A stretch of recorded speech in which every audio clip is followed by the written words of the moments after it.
Sa kagustuhan ng malagay sa tahimik ang kanyang buhay, nagpasyang magbalik loob ang isang miyembro ng Communist Terrorist Group sa pamahalaan ng Northern Samar. Ang report mula kay Patrol Human, Cristel Palafox.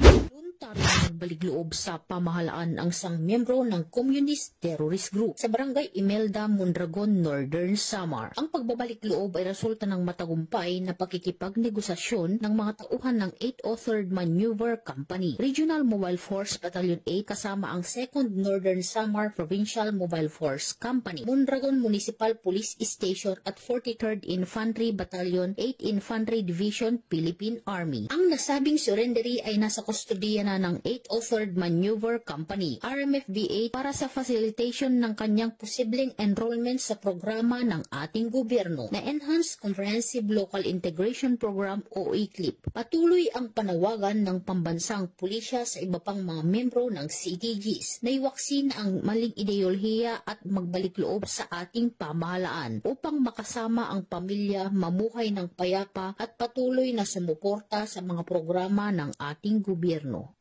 Mula dito sa Eastern Visayas, ako ang inyong PNN correspondent, Patrol Woman Palafox, alagad ng batas, tagataguyod ng Balitang Pulis. Maraming salamat, Patrol Human, Cristel Palafox.